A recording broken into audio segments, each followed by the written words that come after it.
stepped across. This black snake was right across the trail. So now he's leaving back into the woods. I don't know if you can see it. Okay, keep going. Go, go, go.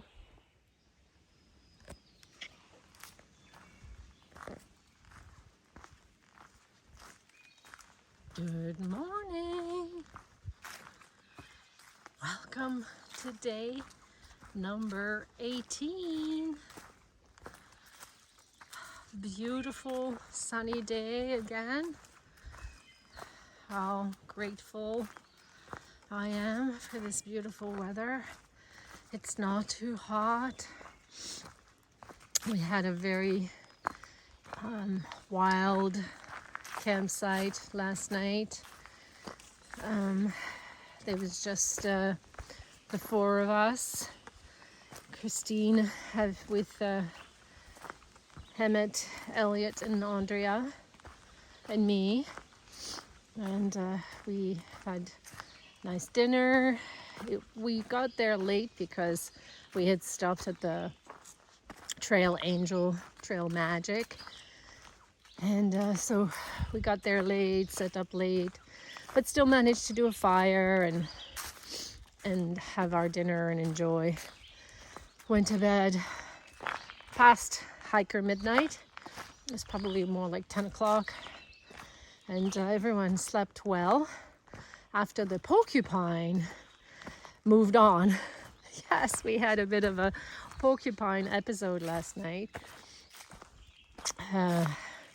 Andrea was going for a pee before going to her tent, and she walked basically into the Porcupine. Good thing she had her light on, and the poor thing got frightened by the light, so he boogied off, but it surprised her, obviously. And she kind of screamed and said, "Oh my gosh, it's so big." So she tried to describe to us what it looked like, and she thought, yeah, I think it was like a small pig or something. Anyway, we all went back to our tent, and the little thing had seemed to have gone. But as soon as we were all settled into our tent, we were like hearing ruffle in the trees really close to us. So I think it came back and was really around our tent. So we put all of our poles and our shoes in our tent, because apparently they love the salt. Like a lot of animals love the salt that are on our poles and our shoes. So they go for that. And so we were all tenting in reach of one another. So we all said, "The Porcupine's around. Put your poles and your shoes and everything inside the tent." So we all did that. And the thing just kept kind of hanging around the area, but eventually it moved on. So it was kind of funny. It was a day for animal yesterday after the copperhead snake. Anyhow, it was good. So it was a good night. And then we all slept after that. Everybody seemed to get a good night's sleep. We were talking about that this morning, and I think we're all gradually getting used to sleeping in the woods, in our tents, and getting more and more comfortable and able to get a better night's sleep too, which is lovely. And as we did more mile yesterday than what we had originally planned, we are able to take it leisurely this morning. I'm the first one out of camp. I said I would just head out. They'll catch up with me because I go slow and I take videos, etc. I take photos, so they'll likely catch up anyway. And if not, I'll get to our shelter. The next shelter is where we're staying today, and it's going to be about 7.5 miles, I think. elevation gain is very minimal. And if the trail is like this all the way through, it'll be very nice. It's flanked with rhododendron, and I'm thinking they have not yet flowered. According to a local, he told us that they had the mountain laurel was first, and that were about peaked not long ago, and he said rhododendron would be next. And again, when you look at the plants, you see little growth there, and so I think they're next. So we're hoping that there's going to be plenty further along that we will be able to see rhododendron in flower, because it's so beautiful. And I think, yeah, they definitely haven't flowered, because if they had, we would see the flowers on the ground, and there's no flower petals that have dropped on the ground. So they are yet to come, which is great news. Anyhow, that's it for now. I had a late start, 10:30 for me. The others will be even later, but it should be an easy hike, and we got plenty of time. So just wanted to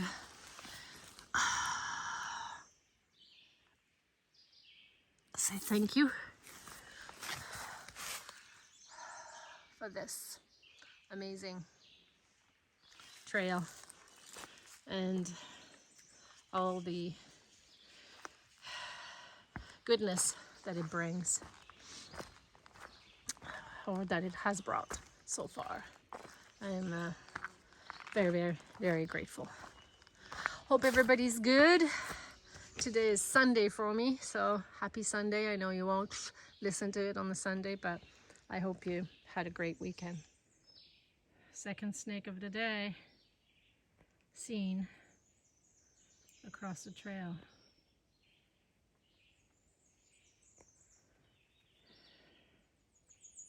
Okay, buddy, go.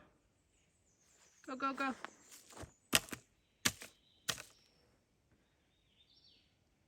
Hello? I don't know. How do I shoo a snake? Come on, buddy.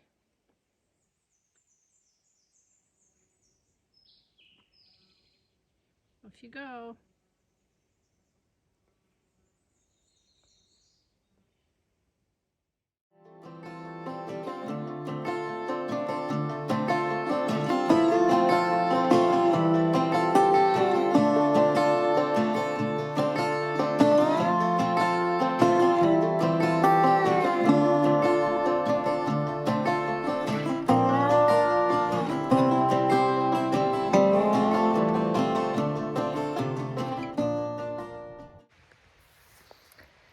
Okay, so I got to the shelter. I have to say that it was a relatively easy hike today. And I went to check out the shelter. It looks good, and checked out the tent sites. And they're definitely a good spot a little bit before the shelter, but there's also a great spot just down here. You might be even hearing there's a river down there. And I think we could probably all set up there, which would be nice. I'm waiting for the other 4 to arrive, and then we'll figure out where to set up. But I'm thinking we could soak our feet in the river there, which would be amazing for all of us.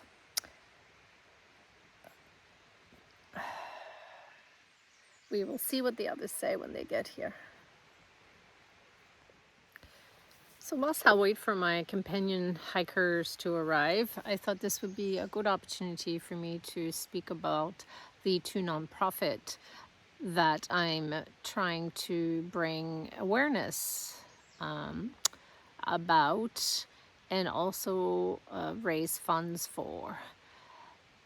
I mentioned them in earlier video, but since I've been on the trail, I have not yet mentioned them. So I thought this would be a good time to do it.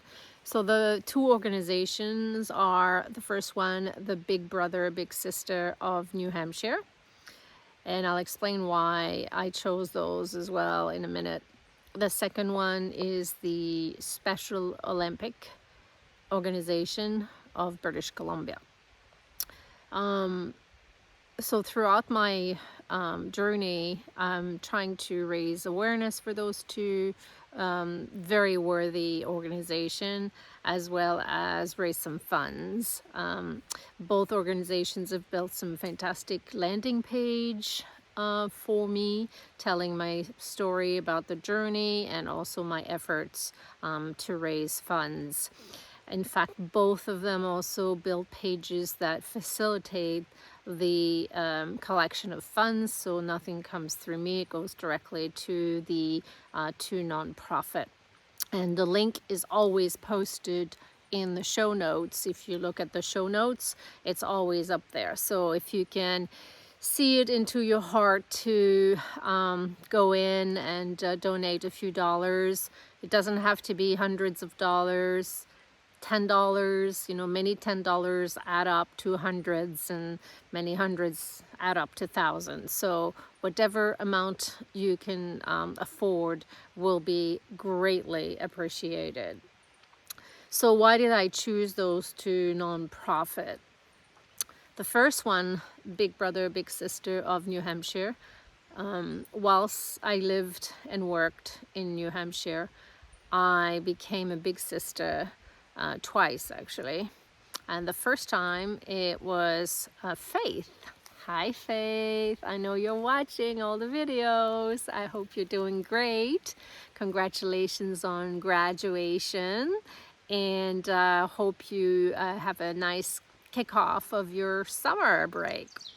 I'm hoping to introduce Faith to you in the video. I asked her if she would write and then record a little something, as well as Faith's mom, Andrea, to tell you all what they think of the program, and what did the program mean for Faith to have a big sister. She was a little sister and she had me as the big sister. So what did it make, what did it mean to her, and also to Andrea, the mom? Why did she enroll them in the program?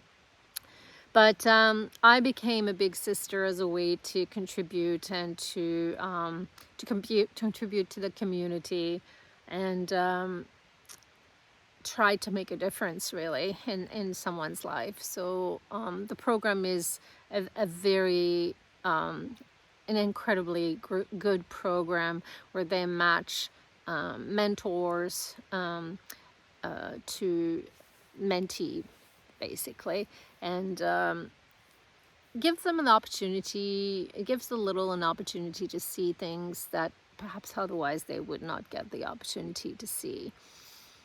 And when I first was introduced to Faith, or we were introduced to one another, Faith was 6 years old, which is the earliest the soonest, basically. The program starts at 6.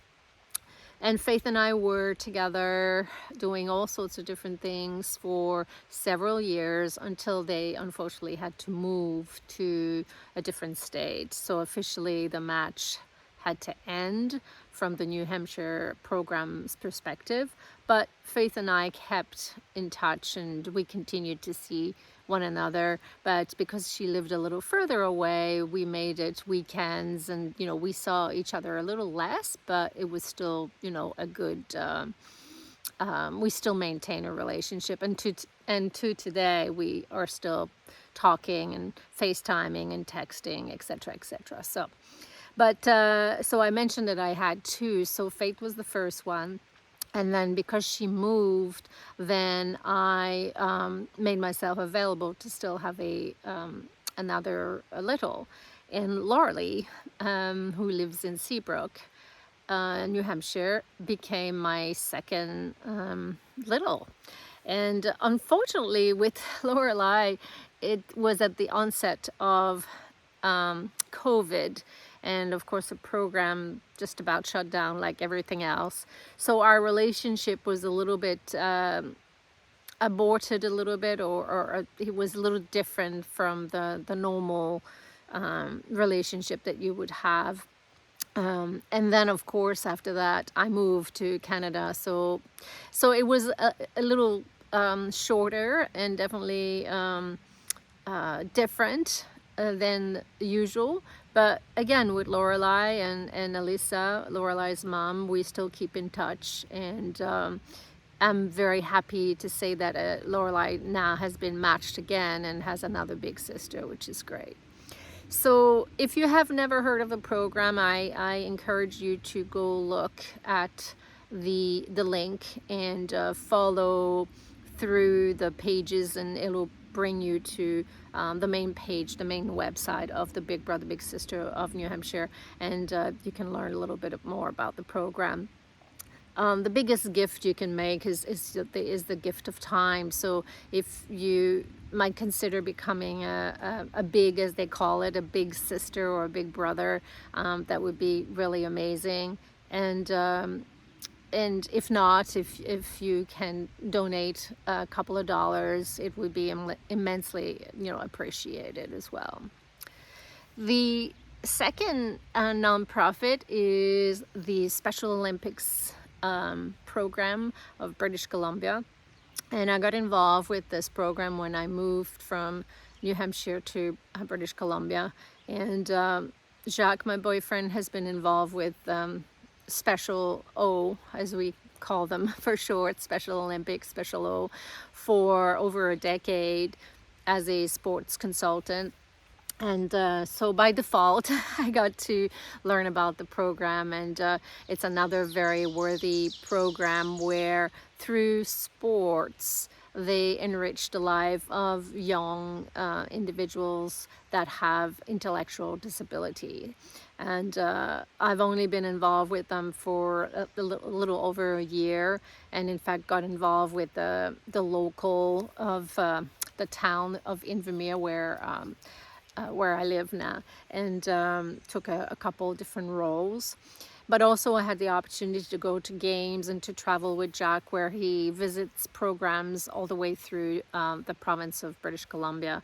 And I could just say that it's a wonderful organization, and they are really making a difference in the life of these young athletes as well. So same thing, there's a link below in the show notes, in the video notes I should say. So if you can click on that, it'll bring you to the donation page, as well as a click through to their main page if you want to learn more about the program. Maybe you have a neighbor, a friend who has ID, intellectual disability, and maybe they don't know about the program. So it would be great if you can share.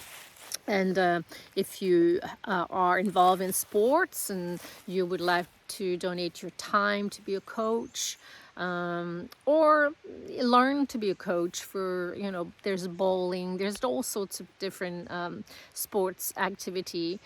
So if you would be willing to donate your time, that would be great.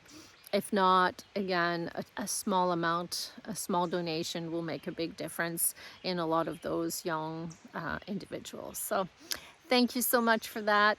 From now on, I'll probably put on the video the little QR code. They created a QR code for me, each one of them. So I will include it in the videos, and you can click through the video note, and there's a link there that will take you through the pages.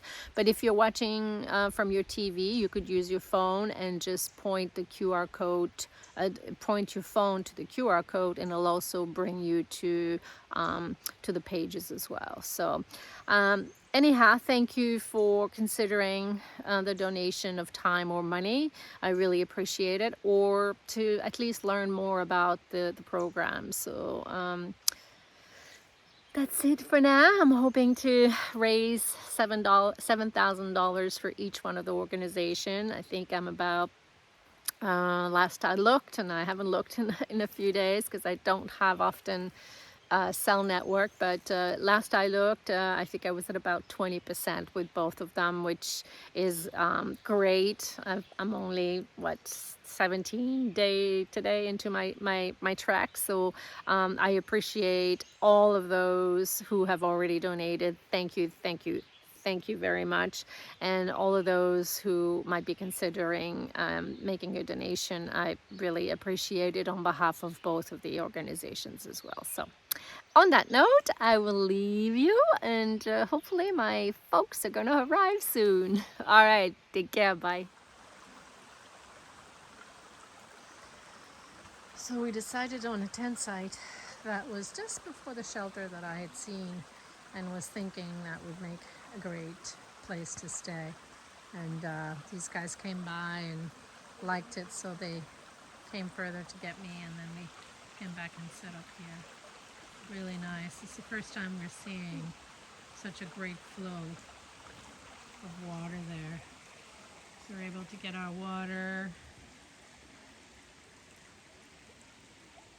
and soak our feet.